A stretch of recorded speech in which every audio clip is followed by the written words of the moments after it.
अच्छा देखो, आज की क्लास में हम बहुत ही इंटरेस्टिंग लेक्चर शुरुआत करेंगे, है ना? अच्छा एक बात बताओ कि आप लोगों ने देशद्रोही का नाम सुना है और गद्दार का नाम सुना है? अगर मैं आपसे पूछूं कि हिंदुस्तान का पहला देशद्रोही और पहला गद्दार कौन है तो नहीं पता। हिस्ट्री में रिटन एविडेंस है, हिस्ट्री में रिटन एविडेंस से लिखा हुआ है कि हिंदुस्तान का पहला देशद्रोही और पहला गद्दार कौन था, है ना? एक्चुअली एक बुक है, जब उसको आप पढ़ेंगे ना, एंशिएंट इंडिया है, एंशिएंट इंडिया के बुक में लिखा हुआ है, जब आप पढ़ेंगे तो आपको पता चलेगा कि रिटन एविडेंस है कि देश के साथ पहली बार उसने क्या किया था, धोखाधड़ी, गद्दारी इस तरीके का किया था। अच्छा कौन था, हम वो थोड़ा सा समझते हैं, ठीक है? अच्छा, सिकंदर का तो नाम आप लोगों ने जरूर ही सुना होगा। सिकंदर को नाम सुना है। इसको हम इंग्लिश में कहते हैं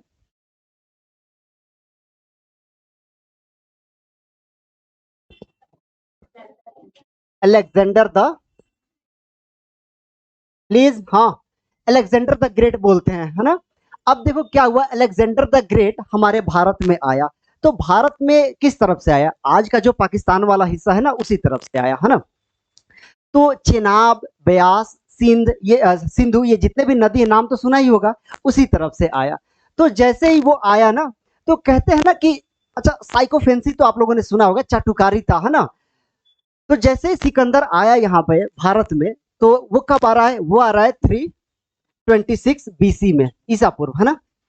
अब जब वो भारत में आ रहा है, तो हुआ क्या कि वो तो ऐसे ही भाई बहुत से क्षेत्रों को वो कनकट कर चुका था, जीत चुका था, तो लोग उससे डरते भी थे कि ये क्या है, बहुत ज्यादा शक्तिशाली है, पावरफुल है, उसकी मिलिट्री भी बहुत ज्यादा क्या है, पावरफुल है, तो लोग डरते थे उससे। जब वो आया, तो जितने भी कमजोर लोग थे ना, उन लोगों ने क्या किया, तुरंत उसकी जाके अधीनता स्वीकार कर ली, है ना? एकदम से कहते ना कि चाटुकारिता की भी हद होती है, गए एकदम से उसके आगे नतमस्तक हो कि माई बाप हम तो आप ही के लिए हैं, आप यहाँ पे हिंदुस्तान में आए हैं, हम आपकी क्या करेंगे, सेवा भी करेंगे, खातिरदारी भी करेंगे, हमारी आर्मी आपके लिए लड़ेगी। देख रहे हो, ये चाटुकारिता बोलते हैं ना, एकदम से उसके लिए दलाली करना इस तरीके का हो गया। तो हमारे कुछ भारतीय लोगों ने इस तरीके से किया था। अब देखो, हिंदू कुश पर्वत है, तो हिंदू कुश पर्वत के बगल में एक और शासक थे, उनका नाम था शशिगुप्त। शशिगुप्त भी क्या हुए, आए और सिकंदर से बोले, सिकंदर महाराज, हम आपके लिए यहाँ पे हाजिर हैं, आपको किसी भी सेवा की जरूरत पड़े, किसी भी खातिरदारी की जरूरत पड़े तो आप हमें बता दीजिएगा, हम क्या करेंगे, हम आपके लिए लड़ेंगे, हम आपकी सहायता करेंगे। यानी कि इनडायरेक्टली ये नहीं कह रहे हैं कि हम आपकी अधीनता स्वीकार कर रहे हैं, मतलब कि ये कह रहे हैं कि हम आपकी सेवा करेंगे, खातिरदारी करेंगे।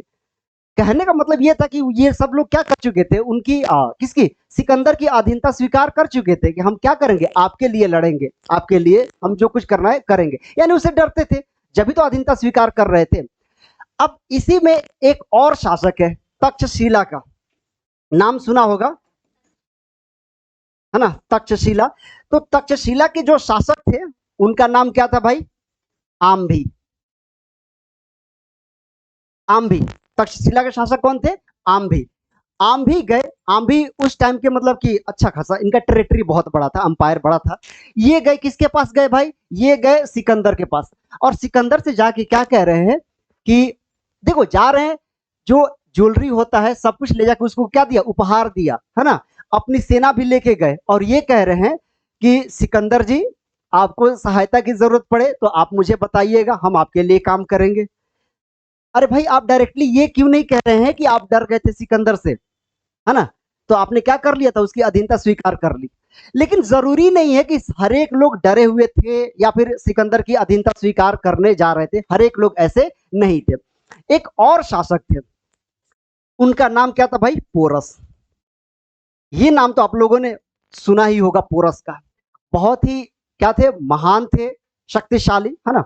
ये डरते नहीं थे सिकंदर से। अब इनकी बहादुरी के बारे में हमें पढ़ना है कि पोरस ने क्या किया। आम्भी जो थे, इन्हीं के बारे में कहा जाता है कि इतिहास में पहला रिटन, लिखित स्रोत है हमारे पास, एविडेंस है हमारे पास कि ये क्या थे, भारत के पहले देशद्रोही या गद्दारी करने वाले, यानी कि अपने देश से दगाबाजी करने वाले शासकों में ये कौन है, कौन, आम्भी। जो कहाँ के शासक थे भाई, तक्षशिला की। किसकी अधीनता स्वीकार कर ली थी, अलेक्जेंडर द ग्रेट यानी कि सिकंदर की।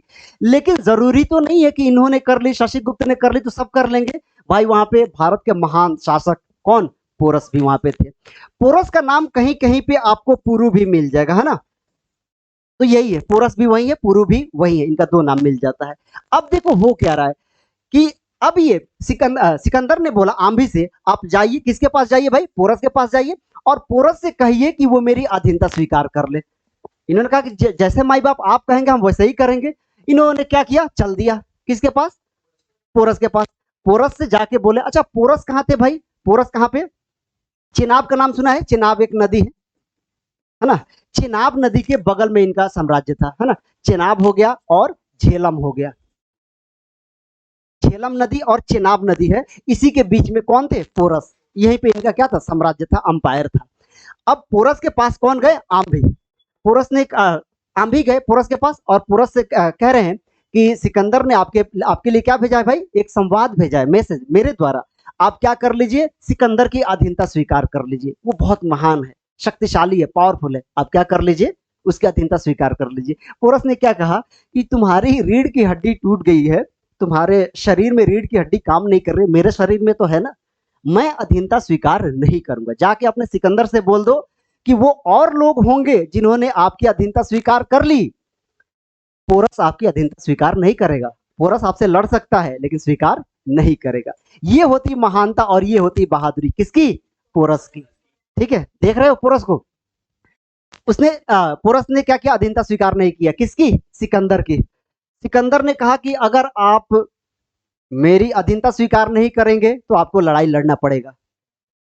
पोरस ने फिर जवाब दिया कि ठीक है, हम युद्ध के मैदान में तैयार हैं मिलने के लिए आपसे। देख रहे हो, सिकंदर बाहर से आया था। अच्छा सिकंदर, अभी सिकंदर को हम नहीं पढ़ रहे तो छोड़ देते, कहां से आया था क्या था, अभी तो हम इन पे आ रहे हैं, है ना। तो यूनान से आया था, जिसे ग्रीस भी कहा जाता है, वहां पे एक छोटा सा जगह मैसिडोनिया, वहां से आया था। तो वहां से आया था, वहां से जीतते हुए, और बहुत से सारे छोटे छोटे छोटे शासक उसके अधीन आ गए थे, सब लोग उसकी हेल्प कर रहे थे, तो बहुत ज्यादा पावरफुल हो गया था। छोटे छोटे जो साम्राज्य थे, शासक थे, सब इसके साथ जाके मिल गए थे, इसके लिए लड़ रहे थे, इसके साथ थे।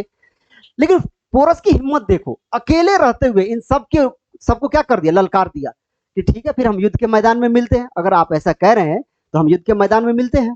ठीक, सिकंदर को लगा यार सबने मेरी अधीनता स्वीकार कर ली, ये पोरस कौन है जो मेरी अधीनता स्वीकार नहीं कर रहा है, नहीं किया था इसने। हुआ भाई कि चलो ठीक है, फिर लड़ाई के मैदान में हम क्या करते हैं, मिलते हैं। पोरस ने क्या किया, पहले खुद लड़ने नहीं गया, 2000 आर्मी के साथ किसको भेज दिया भाई, अपने बेटे को भेज दिया। किसको भेजा भाई, अपने बेटे को, कि जाओ तुम क्या करो, वहां पे लड़ाई लड़ो।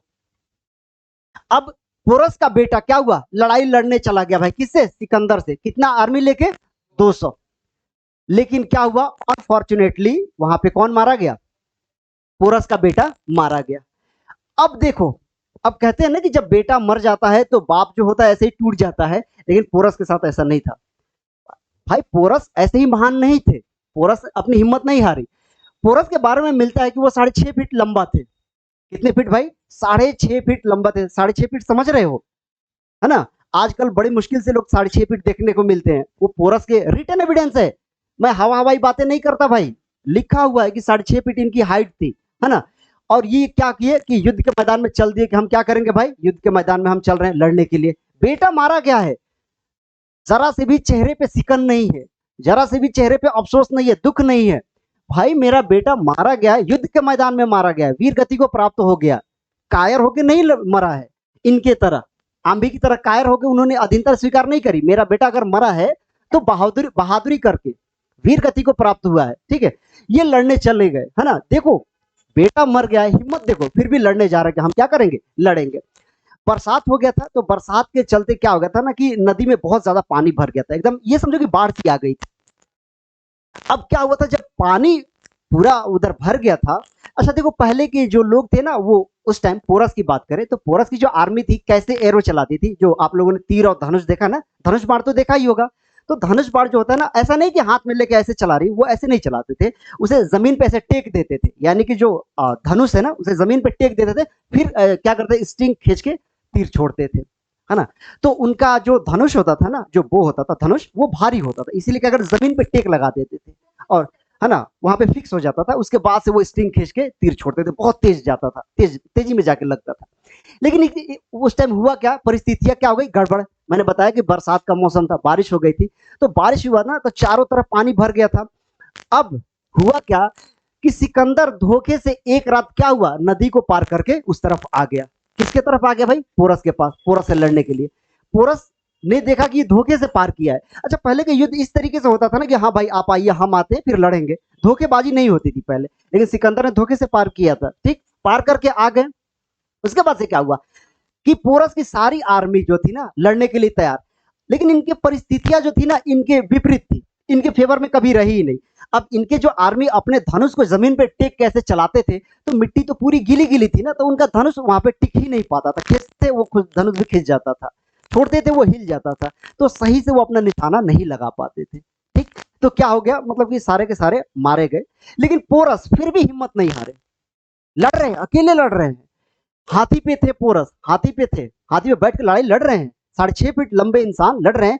इनके शरीर पे ना मतलब कि 9 घाव हो चुके थे। 9 घाव मतलब क्या, 9 जगह कट फट चुके थे, फिर भी हिम्मत नहीं हार रहे भाई। 6.5 फीट का लंबा पहलवान है ना, और वो लड़े जा रहे हैं।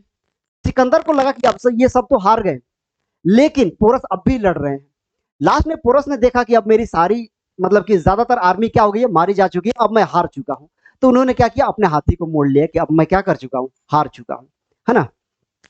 अब क्या हुआ कि आया फिर ये आंधी आया, फिर ये चाटुकारिता करते हुए किसके पास आया, पोरस के पास आया। और पोरस के पास फिर मैसेज दिया कि आप क्या करिए कि सिकंदर की अधीनता स्वीकार कर लीजिए, क्या दिक्कत है। तो अब पोरस को आ गया गुस्सा। मतलब कि आंधी के लिए अच्छी बात यह है ना कि आंधी घोड़े पे थे और पोरस हाथी पे था। अगर पोरस नीचे होता या फिर घोड़े पे होता ना, तो तक आंधी को वहीं पे दबा के मार दिया होता। हाथी पे थे कौन, पोरस। वहां से उन्होंने क्या किया, अपना भाला लेके फेंक के मारा है, किसको, आंधी को। और आंधी थे घोड़े पे, ये भाग रहे हैं कि भाई भागो, ये मेरे को भी क्या कर रहा है, मार रहा है। और ये एक सिक्के पे दिखाया गया है, मैं वो इमेज भी आप लोग को दिखाऊंगा। अब देखो क्या हुआ कि पोरस गुस्से में थे ना कि एक तो तुम मेरे देश के, तुम उसकी चाटुकारिता कर रहे हो, उसकी अधीनता स्वीकार कर चुके हो तुम, हैं, और उसके लिए काम कर रहे हो। तुम मेरे से कह रहे हो तुम तो उसकी अधीनता स्वीकार कर चुके हो, तुम उसके गुलाम बन चुके हो, मुझसे भी कह रहे हो कि ऐसे कर लो। अरे तुम कर रहे हो तुम करो, मैं ये सब नहीं कर रहा। गुस्से में उन्होंने क्या किया है, भाला फेंक के मारा है हाथी से। हाथी पर बैठे थे और हाथी पर से उन्होंने भाला फेंक के मारा है। आम भी उस टाइम घोड़े पे थे और घोड़ा अपने घुमा के वो क्या कर रहे हैं, भाग रहे हैं। और ये इमेज एक सिक्के पे दिखाया गया है, वो मैं दिखाऊंगा आप लोगों को। अब क्या हुआ, बाद में पोरस को गिरफ्तार कर लिया गया। पोरस गिरफ्तार हैं, एकदम हिम्मत के साथ चल रहे हैं। कैदी को आप लोगों ने देखा है, जब गिरफ्तार हो जाता है तो उसके चेहरे पे ऐसे ही 12 बज जाते हैं कि यार मैं गिरफ्तार हो गया, पिटाई होगी, ये होगी वो होगी, है ना। पोरस के पास ऐसा कुछ भी नहीं था। पोरस भाई एकदम हिम्मत से गए, एकदम जैसे एक शासक होता है उसी तरीके से एटीट्यूड में गए कि हाँ भाई हम शासक है, गिरफ्तार करके ले जाएगा सिकंदर के पास, है ना। 9 घाव थे शरीर पे, 9 जगह कटे फटे थे, तलवार तीर जो कुछ भी लगा था 9 जगह। पहलवान से थे भाई, 6.5 फीट के लंबे चौड़े। इनको गिरफ्तार करके ले जाएगा किसके पास, सिकंदर के पास। अब सिकंदर के पास गया तो सिकंदर ने पूछा कि हाँ आ गए आप, अब बताइए आपके साथ क्या सुलूक किया जाए। पोरस ने क्या किया, कैसा सुलूक करेंगे, एक राजा जैसे दूसरे राजा के साथ सुलूक करता है वैसे ही करेंगे, और क्या करेंगे। ये बातें सुनकर सिकंदर एकदम से ना शॉक्ड हो गया। यार रियली में पोरस जो है ना महान है, बहादुर है, गिरफ्तार हो चुका है, लेकिन फिर भी देखो मेरे सामने कैसी बातें कर रहा है कि आप कैसा व्यवहार करेंगे, वैसा ही कीजिए जैसे एक राजा दूसरे के साथ व्यवहार करता है। तो बहुत ज्यादा इंप्रेस हुआ कौन, सिकंदर, किससे, पोरस से। उसने क्या किया, पोरस के सारे साम्राज्य को फिर से वापस कर दिया। उसने कहा कि मैं आपसे क्या हुआ, बहुत ज्यादा इंप्रेस हुआ हूं, इसीलिए मैं क्या करता हूं, आपके सारे साम्राज्य को मैं वापस कर देता हूं। तो सीख क्या मिलती है कि हमेशा बहादुरी से लड़ो, कायरता से नहीं। अब इनकी तो कोई हिस्ट्री रही नहीं, इतिहास में आपका लिखा हुआ रिटन एविडेंस पहला जो मिलता है कि हिंदुस्तान का यानी कि भारत का सबसे पहला देशद्रोही कौन है, आंधी। देश का गद्दार कौन है, आंधी। सबसे पहले गद्दारी का रिटन एविडेंस हमारे पास यही है इतिहास में, कौन है भाई, आंधी। ठीक, तो आंधी की कोई हिस्ट्री रही नहीं, और जो हिस्ट्री है वो कायरता की है। पोरस क्या करे, बहादुरी से लड़े। इनकी हिस्ट्री किस चीज की है, बहादुरी की। अब देखो मैं वो सिक्का दिखा रहा हूं आप लोगों को, ये देखो, ये सिक्का दिख रहा है। होप इसमें आप लोग को दिख रहा होगा कि यहाँ पे पोरस ने क्या किया, भाला फेंक के मार रहे हैं, दिख रहा है आप लोग को, दिख रहा है। और ये जो दूसरी इमेज है ना, इस पे सिकंदर को गॉड के रूप में, भगवान के रूप में दिखाया गया। ये दूसरा तरफ है और ये पहला तरफ सिक्के का, है ना। ये एक ही सिक्के के दो पहलू हैं। एक तरफ क्या दिखाया गया है, कि पोरस जो है गुस्से में भाला फेंक के मार रहे हैं किसको, आंभी को, और आंभी देखो घोड़े पे है और भाग रहा है, और ये हाथी पे है, दिख रहा है, ठीक। और ये उसी सिक्के के दूसरे तरफ क्या दिखाया गया, सिकंदर को, गॉड जीसस उन लोगों का, वो क्रिश्चियन थे भाई, तो उनका जो गॉड थे जीसस, इनके रूप में क्या कर दिया गया है, दिखाया गया है, ठीक। तो ये रहा किसका, पोरस और आंधी वाला इमेज, और ये कौन है भाई, सिकंदर, ठीक। अब देखो पोरस को आज भी लोग बहादुरी से, है ना, याद करते हैं कि पोरस अपने बहादुरी के लिए क्या है, फेमस है, और आंधी अपनी कायरता के लिए फेमस है ना। तो ये सिखाता है हिस्ट्री में कि कभी भी बहादुरी से लड़ो, दुश्मन से डरो मत, लड़ो, लड़ के मर भी जाओगे तब भी आपको बहादुर कहा जाएगा, है ना। और किसी पावरफुल के पास और किसी एकदम से शक्तिशाली उसके पास जाके उसकी अधीनता स्वीकार कर लो, और आप अच्छे से अगर शासन कर लो तब भी आपको कायर ही कहा जाएगा, क्योंकि आपने अधीनता स्वीकार की है, ठीक। वहां पे कुछ छोटे छोटे साम्राज्य थे, वहां पे एक निशा जाति थी, निशा, मैं आपको ये भी बता दूं कि निशा जो जाति थी ना वहां पे, उसने तो क्या किया, सिकंदर की अधीनता स्वीकार किया ही किया, अपने आप को बता दिया हम तो आप ही के वंशज हैं, देख रहे हो। इसे हम क्या बोलते हैं, उसको खुश करने के लिए सिकंदर को, यानी कि वो लोग खुश क्यों कर रहे थे, कि डरे हुए थे कि हम पे आक्रमण न कर दे, हम पे अटैक न कर दे, इसलिए ये लोग क्या कर रहे हैं, हम तो आप ही के वंशज हैं, हमारा जो वंशज है, हमारे वंशज का संबंध किससे है भाई, यूनान से, यानी कि जहां से आप आए हैं तो हम आप ही के वंशज हैं। यार आपने अधीनता स्वीकार करी ही करी, आप तो मतलब उसके वंशज से अपने आप को जोड़ लिया, तो ये सब क्या है, ये सब एक कायरता है। तो हिस्ट्री में जब भी अपना जगह बनाना हो तो पोरस की तरह बनाओ, ना कि आंधी की तरह, ठीक है। कैसा लगा आप लोग को ये, चलो ठीक है।